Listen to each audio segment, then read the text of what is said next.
Welcome to toy-polloi. Parental guidance. This video contains scenes of Lego destruction.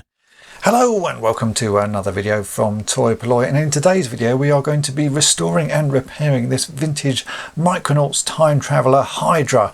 Now this is a weird looking ship. It has sort of a raised seat that goes up and down and a missile launcher on the front, and it really does look quite sort of spacey and futuristic. But like a lot of Micronauts toys, there are so many sort of thin and small pieces on it that quite a few of those tend to break, and sometimes the ship just won't hold together at all. The wheels fall off and bits just don't want to stay in place, and that's really the problem I have here. I've got the remains of two. I think I have enough to build one complete one out of these, but even if I put it together as it is, it tends to fall apart. Nothing wants to stay where it is, so we're going to be repairing and trying to fix all of those in today's videos. I'll show you initially a couple of the issues I have. This is the missile launcher that sits on the top of the vehicle.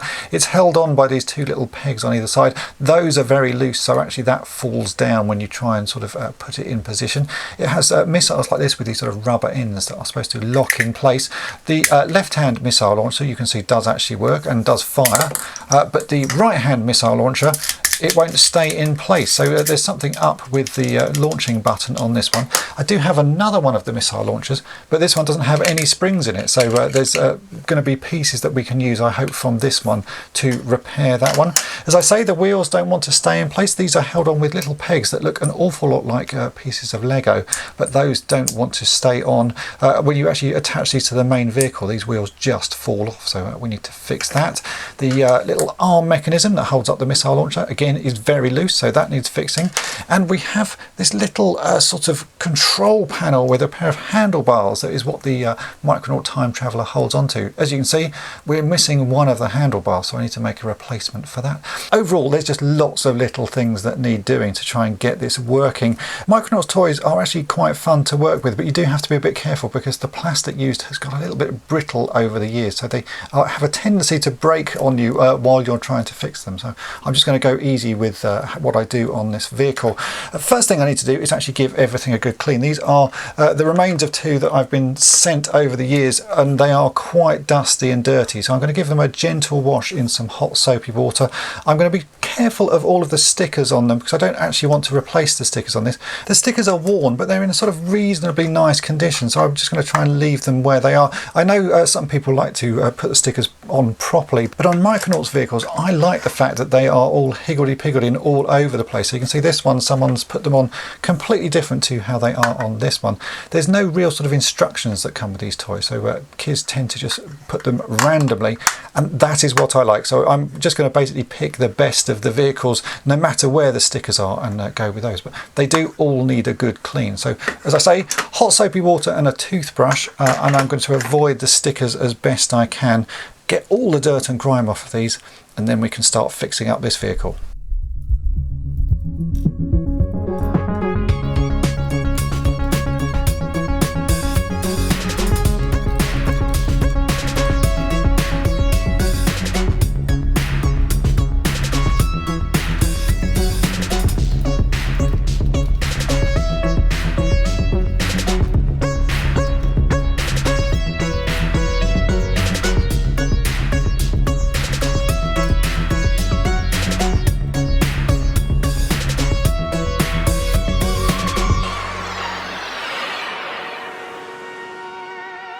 Now that everything has had a good wash, I'm able to sort of sort out the best pieces from the lot. On the left here are the pieces that I will be using. On the right are the ones that are a bit broken and not quite good enough to sort of warrant fixing up at this stage. So the main body, you can see here, this one, I thought it actually looked pretty nice, but you can see on the back the little hole there where a post is supposed to be put in has snapped off. I probably could repair that, but in this instance, as I have an unbroken one, I'm not going to bother.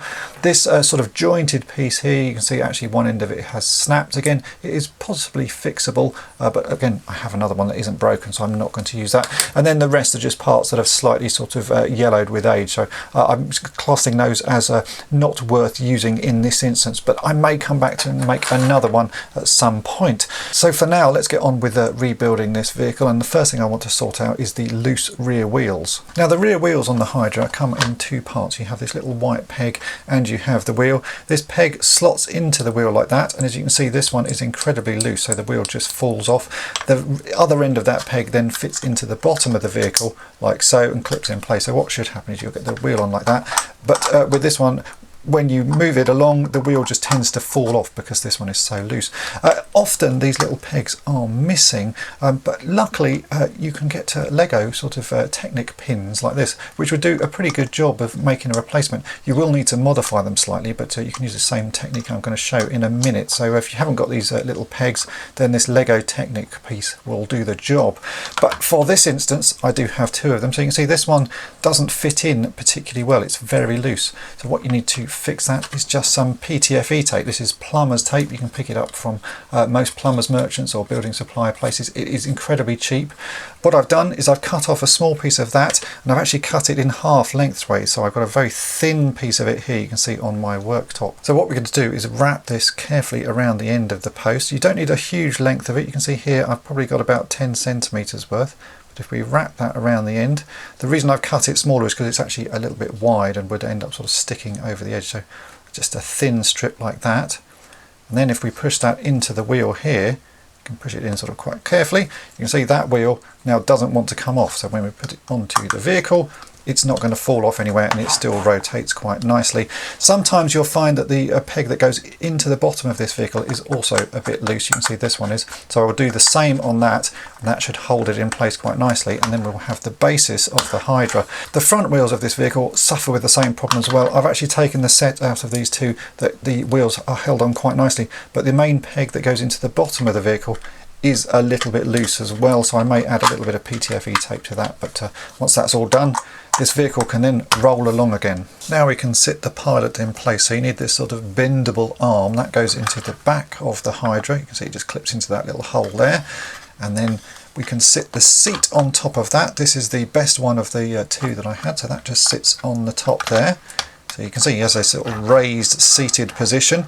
Now with Micronauts, you need this tiny little sort of bent post. These came with every Micronaut time traveller that you bought, and the idea was that you clipped it in the back of the figure like so, and then that would clip in the seat. There's a little hole in the back of the seat and hold the figure in place so he doesn't fall out of the vehicle while driving. So there we go, we've now got that figure seated, and we can move on to the missile launcher and get that working. Toy-polloi.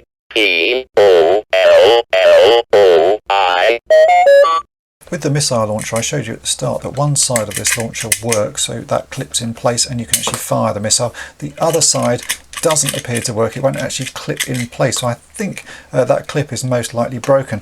But as I showed you, I do have another one here. This one doesn't have any springs in it at all, so the missiles clip in perfectly, but there's actually nothing to launch them out. When you press the button, nothing happens. So I think we will be able to use bits of this one to fix this one.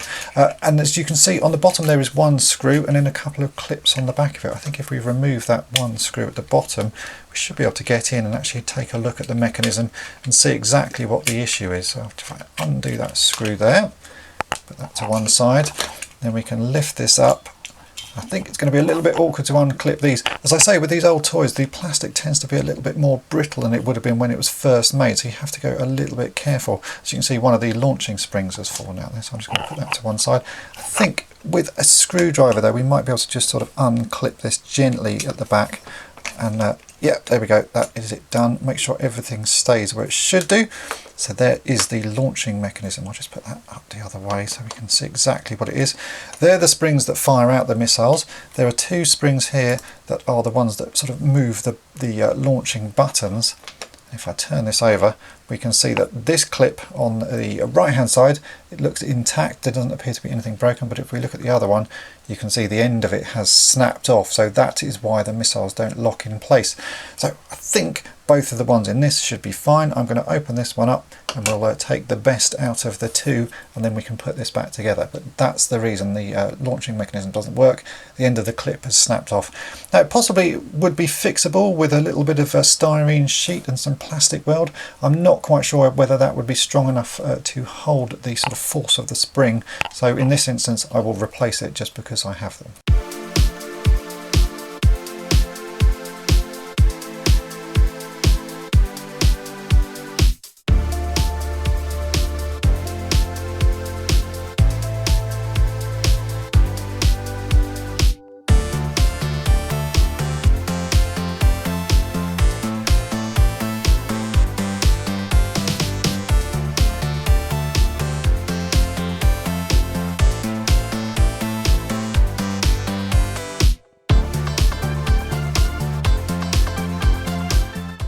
Now that I've got the replacement clips, I can actually just go ahead and put this whole missile launcher back together, and it's just a case of reversing the process of taking it apart. So we put the two launching clips into the top section of the launcher, so you can see that's the top section.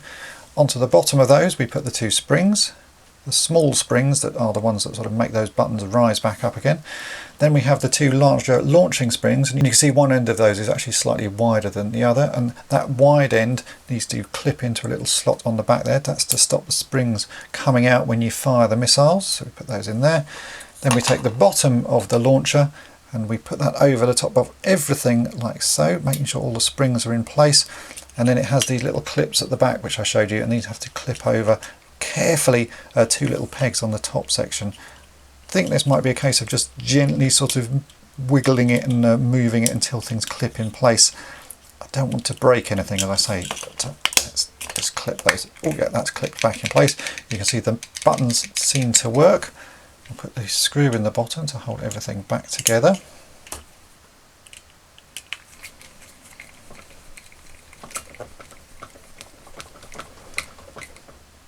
Like so, and then we can test the missile launcher. So we knew the left one worked anyway, which it does. We'll try the right hand one, and now that works as well.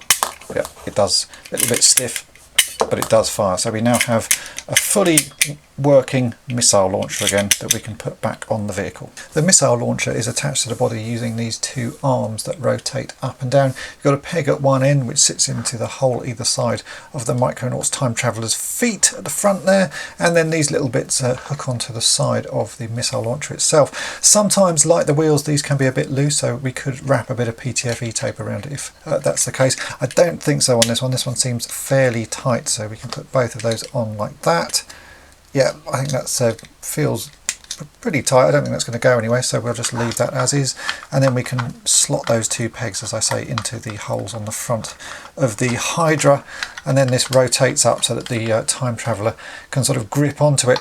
Now the one thing that we do need to fix is the little control panel that goes on the top here that I showed you at the start of the video. This has two little handlebars. It's supposed to sort of hook here. We just sort of put that into the hole, and then the time traveller can hold on to the little sort of handlebars, but one of them is missing, so we're going to make a replacement handlebar, and for that we'll be using some Lego. For the handle we are going to use a good old piece of Lego, as I said. So this is my box of very useful bits of Lego. These are the pieces that I use most often, and right on the top here you will see something that is called a whip antenna. I use these all the time, these pieces. They're very good for fixing all sorts of toys. I've even used them to fix the broken feet on Micronauts time travelers and other Microman figures, and this is what we're going to use today, because if we take a look at the little handle and the end of the Lego piece, you can see that is a pretty close match. It's the same sort of shape. So what I'll do is I'll remove the sort of the end of the broken piece there. I will drill a hole into that, a pilot hole initially, just to make sure I get everything lined up.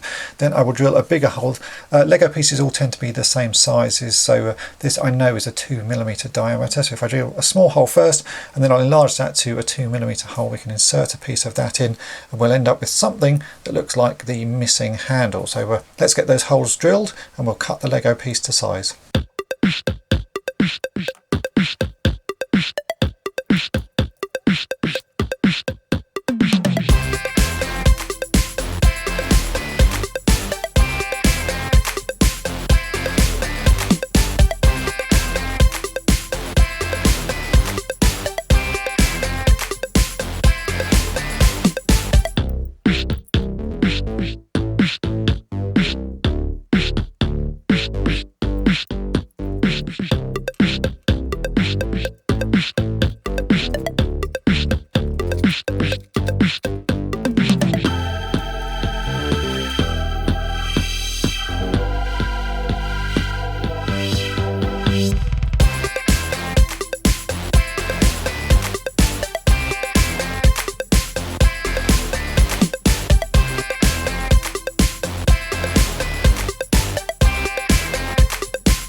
And as you can see there, that is a pretty good match straight away. You can get these whip antennas in different colours. I think the blue though is a bit more of a vibrant blue, so this grey doesn't stand out too much, and I'm quite happy with how that looks. I could actually just give that a little coat of paint just to try and make it match more, but by the time the time traveller's hands are on there, I don't think you'll notice it anyway, so I'm going to leave it as grey. We just need to glue this in place.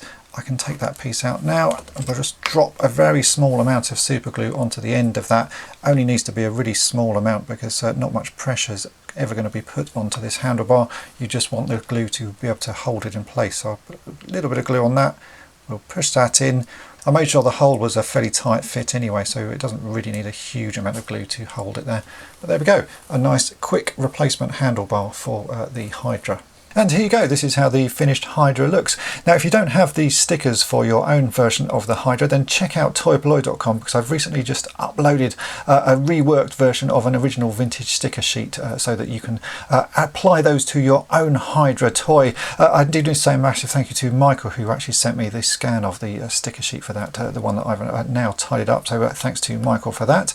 If you haven't checked out some of my other videos on Micronauts, then please do, because you'll find that Lego is a very useful sort of repair tool to have in your arsenal when it comes to fixing toys like this.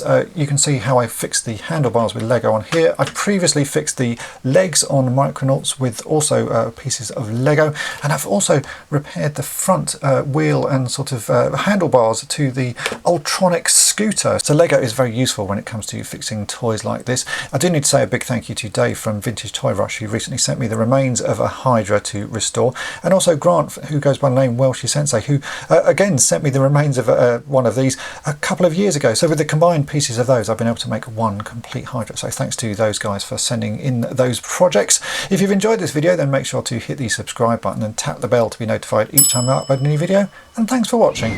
Thanks for watching toy-polloi. Subscribe for more great videos. You can also follow toy-polloi on Twitter, Facebook, and Instagram.